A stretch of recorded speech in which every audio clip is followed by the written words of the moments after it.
बिस्मिल्लाहिर्रहमानिर्रहीम। आज का हमारा लेक्चर जो है बेटा ये होगा न्यूक्लिक एसिड पर। न्यूक्लिक एसिड स्क्रीन आपको नज़र आ रही है? जो स्क्रीन है वो आपको नज़र आ रही होगी। न्यूक्लिक एसिड जो है इसकी तरफ हम आएंगे। एफ मिशर जो है वो एक साइंटिस्ट था। उसने 1869 के अंदर जो है वो पस सेल से कुछ मटेरियल जो है वो अलहदा किया, सेपरेट किया, आइसोलेट किया। अब ये मटेरियल जो था इसकी नेचर जो थी वो एसिडिक थी। मेन के इसकी पीएच जब उन्होंने देखी तो वो कम थी, एसिडिक था ये। और क्योंकि ये न्यूक्लियस से जो है वो डिराइव किया था, आइसोलेट किया था, सो इसका नाम जो है वो न्यूक्लिक एसिड जो है वो रखा गया।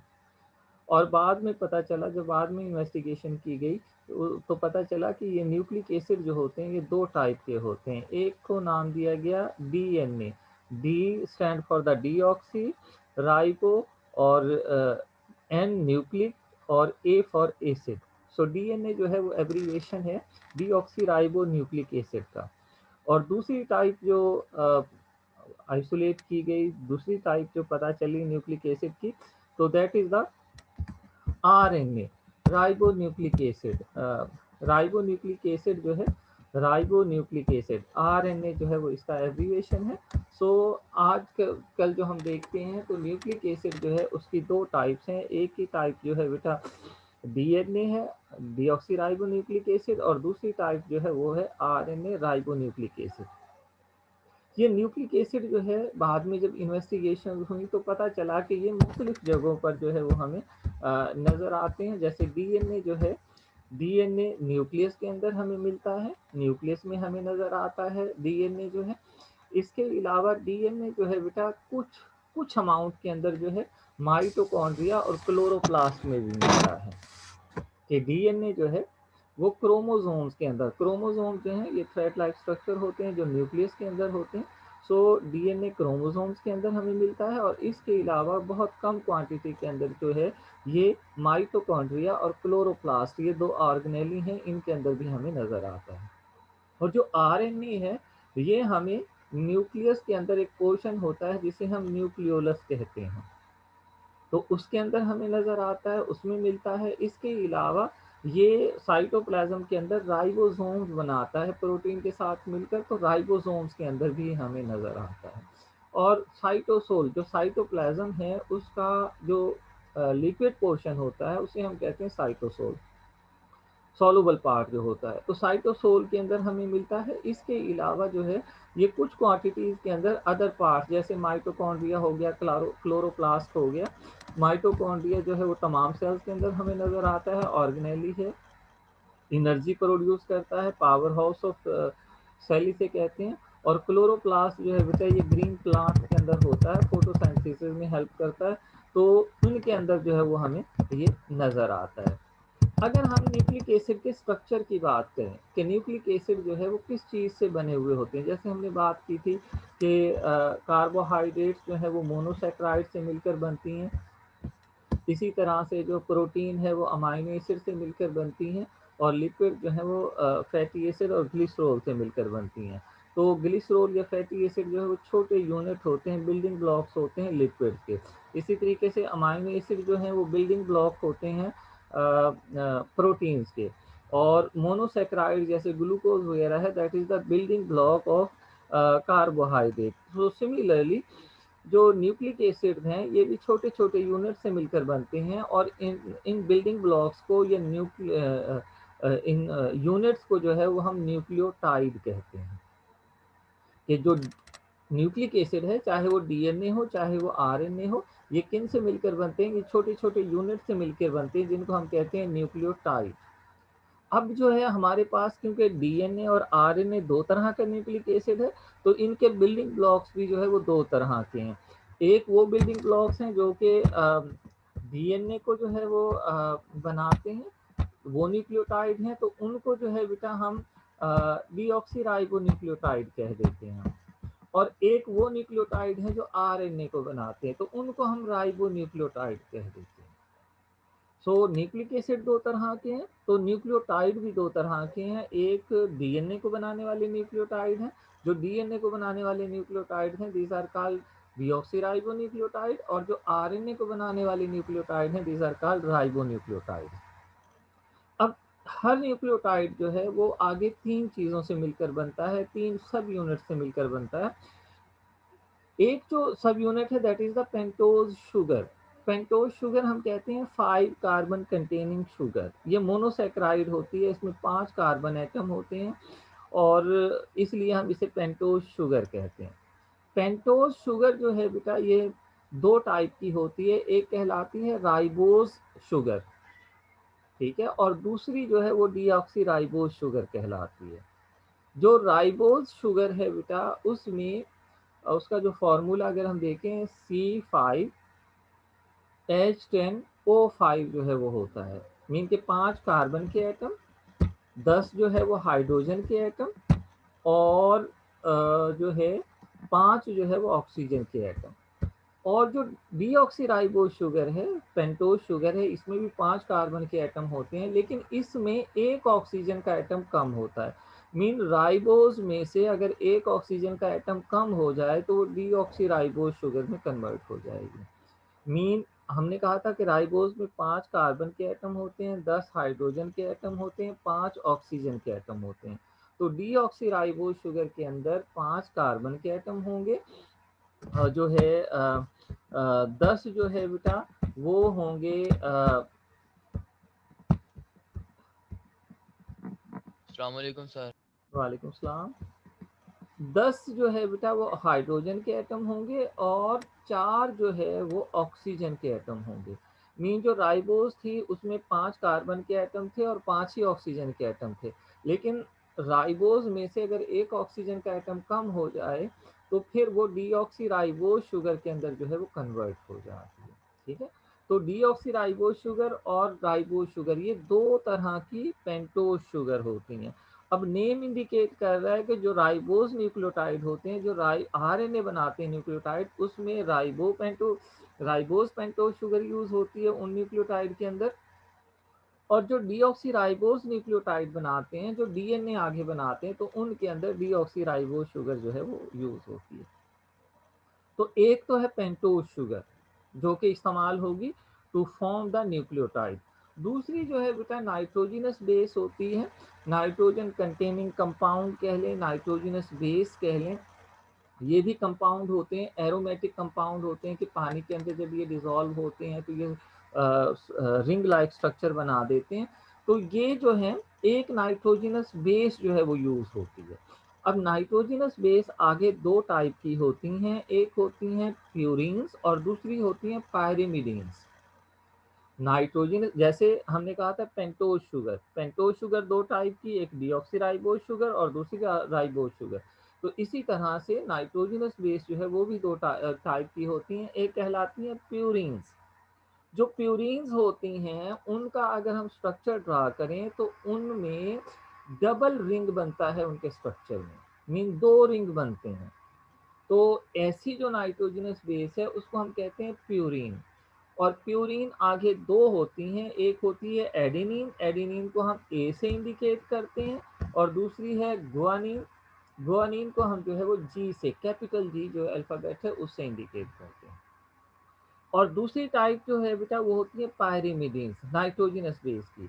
पायरिमिडीन्स जो होती हैं वो सिंगल रिंग्ड नाइट्रोजनस बेस होती हैं।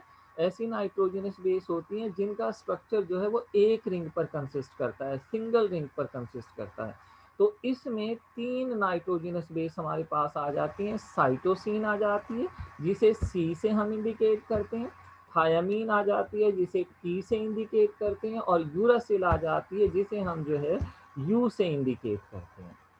तो हमारे पास दूसरी चीज जो है वो नाइट्रोजनस बेसिस की आ गई कि इन नाइट्रोजनस बेसिस में से एक नाइट्रोजनस बेस पेंटोज शुगर के साथ अटैच होगी। जब पेंटोज शुगर और नाइट्रोजनस बेस एक दूसरे के साथ अटैच होंगी तो उससे जो स्ट्रक्चर बनेगा उसे हम कहते हैं न्यूक्लियोसाइड, उसे हम कहते हैं न्यूक्लियोसाइड। ये देखें कि यहाँ पर जो है यहाँ पर मैं इंडिकेट कर दूं कि ये पेंटोज शुगर है, येलो कलर में ये जो है ये पेंटोज शुगर है। पेंटोज शुगर का ये जो है स्ट्रक्चरल फार्मूला है पेंटोज शुगर का, और ये जो है राइबोज पेंटोज शुगर है। और यहाँ पर जो है ये पिंक कलर के अंदर जो है बेटा ये नाइट्रोजिनस बेस है। और ये नाइट्रोजिनस बेस आप देखें कि इसमें एक रिंग ये बन रहा है और दूसरा रिंग जो है वो ये बन रहा है, तो डबल रिंग है। तो ये प्यूरिन नाइट्रोजिनस बेस है, और प्यूरिन में भी ये कौन सी है, एडेनिन नाइट्रोजिनस बेस है। अब एडेनिन नाइट्रोजिनस बेस जो है वो हमेशा यहाँ नाइट्रोजन के साथ जो है बेटा यहाँ पर हाइड्रोजन होता है, और यहाँ कार्बन के साथ जो है वो हाइड्रोक्सिल ग्रुप ओ एच होता है। ठीक है, तो ये नाइट्रोजन का एच और कार्बन का ओ एच मिलकर वाटर मॉलिक्यूल बनाते हैं। ये वाटर मॉलिक्यूल यहाँ से रिलीज हो जाता है, और ये नाइट्रोजिनस बेस जो है ये पेंटोज शुगर के कार्बन नंबर 1, इसे 1 प्राइम कहते हैं, क्योंकि यहाँ पर भी कार्बन नंबर हैं, उनको 1 2 3 की नंबरिंग देते हैं। तो इसको हम इन से डिफ्रेंशिएट करने के लिए प्राइम की नंबरिंग देते हैं, 1 प्राइम 2 प्राइम 3 प्राइम 4 प्राइम और ये 5 प्राइम, 5 कार्बन है। तो नाइट्रोजिनस बेस जो है वो हमेशा पेंटोज शुगर के 1 प्राइम कार्बन के साथ अटैच होती है। और जब ये स्ट्रक्चर बन जाता है, ये वाला स्ट्रक्चर बन जाता है कि राइबोज शुगर या पेंटोज शुगर और नाइट्रोजिनस बेस जो है वो अटैच हो गई हैं, तो जब ये स्ट्रक्चर बनता है बेटा तो इसे हम कहते हैं न्यूक्लियोसाइड। ये न्यूक्लियोसाइड बन गया है। अब 2 यूनिट अटैच हो गया। हमने कहा ना एक न्यूक्लियोटाइड जो है वो 3 सब यूनिट से मिलकर बनता है। एक है पेंटोज शुगर, दूसरी है नाइट्रोजिनस कंटेनिंग बेस जो हमने प्यूरिन और पायरिमिडीन हमने डिस्कस की, और तीसरी चीज है फास्फोरिक एसिड H3PO4। H3PO4 ये 3 फास्फोरिक एसिड के मॉलिक्यूल अटैच हैं। ठीक है ना, तो एक अटैच होता है, और ये कहाँ पर अटैच होता है, ये अटैच होता है कार्बन नंबर 5 पोजीशन के ऊपर। ये 5 प्राइम है एक्चुअली, तो इसके साथ जो है ये वाला जो फास्फोरिक एसिड है ये आकर अटैच होता है। और यहाँ पर भी जो है बेटा हाइड्रोक्सिल ग्रुप और हाइड्रोजन ग्रुप आपस में मिलकर बॉन्ड बना देते हैं। यहाँ पर फास्फेट के साथ यहाँ ओ एच होता है, हाइड्रोक्सिल ग्रुप होता है, और यहाँ जो ये 5 नंबर कार्बन है इसके साथ भी हाइड्रोक्सिल ग्रुप होता है। तो एक तरफ से ओ एच और एक तरफ का एच मिलकर वाटर मॉलिक्यूल बना देते हैं, जो वाटर मॉलिक्यूल रिमूव हो जाता है और एक ओ बच जाता है। तो यहाँ पर ये कार्बन इस ओ के साथ और ओ जो है इस फॉस्फेट के साथ बॉन्ड बनाता है, और इसको हम कहते हैं ईस्टर बॉन्डिंग, ईस्टर लिंकेज। तो फॉस्फेट जो है वो ईस्टर लिंकेज के साथ 5 प्राइम कार्बन के ऊपर जो है वो अटैच होता है। ठीक है, तो ये जो है बेटा जब ये बन गया न्यूक्लियोसाइड, और जब इसके साथ ये फॉस्फेट फास्फोरिक एसिड या फॉस्फेट ग्रुप अटैच हो जाएगा, now this is called nucleotide. अब हम इसे न्यूक्लियोटाइड कहेंगे। तो जो जो डीऑक्सीराइबोन्यूक्लियोटाइड होते हैं उनमें ये शुगर जो है वो डीऑक्सीराइबोज होती है, और ये जो नाइट्रोजिनस बेसिस हैं इनमें एडेनिन हो सकती है, गुआनिन हो सकती है, साइटोसिन हो सकती है और थायामीन हो सकती है, और एक फॉस्फेट ग्रुप यहाँ पर अटैच होता है। तो इस न्यूक्लियोटाइड को हम कहेंगे डीऑक्सीराइबोन्यूक्लियोटाइड, और ये डीऑक्सीराइबोन्यूक्लियोटाइड एक दूसरे के साथ मिलकर डीएनए बना देगा। जबकि अगर हम बात करें राइबोन्यूक्लियोटाइड की, तो राइबोन्यूक्लियोटाइड जो होते हैं बेटा उनमें राइबोज शुगर होती है जैसे ये दिखाई गई है। अब डीऑक्सीराइबोज में ये ऑक्सीजन नहीं होता, पोजीशन नंबर 2 के ऊपर जो है ये ऑक्सीजन नहीं होता। अगर ये ऑक्सीजन यहाँ से रिमूव हो जाए तो ये डीऑक्सीराइबोज शुगर होगी, स्ट्रक्चर सेम यही होगा। अब ये राइबोज शुगर है, राइबोज शुगर के साथ नाइट्रोजिनस बेस अटैच हो सकती है, या नाइट्रोजिनस बेस गुआनिन हो सकती है, एडेनिन हो सकती है, साइटोसिन हो सकती है, थायामीन नहीं हो सकती, यूरासिल होती है। मीन थायामीन डीएनए में होती है और यूरासिल जो है वो आरएनए के न्यूक्लियोटाइड में इस्तेमाल होती है। तो ये जो है ये न्यूक्लियोसाइड बन जाएगा जब कोई भी नाइट्रोजनस बेस इसके साथ अटैच होगी, और जब ये फॉस्फेट ग्रुप यहाँ पर 5 प्राइम कार्बन के साथ अटैच होगा तो ये जो है न्यूक्लियोटाइड जो है वो बन जाएगा। अब ये कहलाएगा राइबोन्यूक्लियोटाइड। और राइबोन्यूक्लियोटाइड जो है बेटा, इसके न्यूक्लियोटाइड आपस में ज्वाइन होंगे और ये आरएनए जो है वो बना देंगे। अब यहाँ पर अगर हम देखें तो 3 फॉस्फेट के ग्रुप अटैच हुए हैं, ठीक है। एक्चुअली ये एडेनिन है, ये जो है बेटा ये राइबोज शुगर है, और इसके साथ एक फॉस्फेट जो है वो अगर अटैच हो तो इसे हम कहते हैं एएमपी, एडिनोसिन मोनोफॉस्फेट। अगर इसके साथ यहाँ फॉस्फेट ग्रुप के साथ दूसरा फॉस्फेट ग्रुप जो है बेटा वो अटैच हो जाए तो इनको जो है वो हम कह देते हैं एडीपी, एडिनोसिन डाइफॉस्फेट। और अगर तीसरा अटैच हो जाए यहाँ पर तो फिर हम इसे कहते हैं एटीपी, एडिनोसिन ट्राइफॉस्फेट। और ये बॉन्ड जो है फॉस्फेट और इस फॉस्फेट के दरमियान में ये जो बॉन्ड होते हैं ये हाई एनर्जी कंटेनिंग बॉन्ड होते हैं। और ये एटीपी जो है ये करेंसी ऑफ एनर्जी है। जैसे हम कोई भी करेंसी, हम पैसे देखते हैं कि पैसे हम देते हैं और चीज़ें लेते हैं, तो ये एनर्जी की करेंसी है कि जब भी हमें कोई काम करना पड़ता है तो उसमें हम एनर्जी यूज़ करते हैं, और वो एनर्जी हम एटीपी की फॉर्म में यूज़ करते हैं कि ये बॉन्ड टूटते हैं, एनर्जी रिलीज होती है और उस एनर्जी से हम अपना वर्क जो है वो परफॉर्म करते हैं। सो एटीपी जो है that is called energy currency of the energy, energy की करेंसी जो है वो कहलाती है। अब ये देखें, ये राइबोज शुगर होगी, ये एडेनिन होगी, ये फॉस्फेट ग्रुप, जब ये मिल गया तो ये हमने कहा एडिनोसिन मोनोफॉस्फेट, मोनोमीन वन के वन फॉस्फेट ग्रुप अटैच हो गया। जब दूसरा अटैच हो गया इसके साथ तो फिर हमने इसे कहा एडीपी, एडिनोसिन डाइफॉस्फेट। और जब तीसरा अटैच हो गया तो हमने इसे कहा एटीपी, एडिनोसिन ट्राइफॉस्फेट। और ये बॉन्ड जो हैं ये हाई एनर्जी कंटेनिंग बॉन्ड्स, जो कि हमें जिनकी ब्रेक डाउन होती है और ये हमें जो है बेटा एनर्जी जो है वो प्रोड्यूस करते हैं, एनर्जी जो है वो मुहैया करते हैं, ठीक है। आपका जो स्मार्ट सिलेबस है उसमें इतना ही ये जो है इंक्लूड है, बाकी डीएनए और आरएनए की डिटेल जो है वो इंक्लूड नहीं है। तो उसके बाद जो है वो हम अगले टॉपिक की तरफ चलते हैं, इस चैप्टर को ख़त्म करते हैं। दैट इज़ वो हम पहले भी पढ़ चुके हैं, मैंने पहले भी डिफाइन किया, कॉन्जुगेटेड मॉलिक्यूल।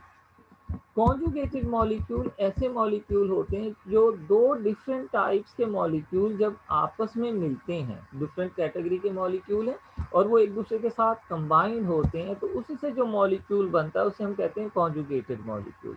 जैसे कार्बोहाइड्रेट है, प्रोटीन के साथ मिलती है तो ग्लाइकोप्रोटीन बना देती है। Now this glycoprotein that is the conjugated molecule.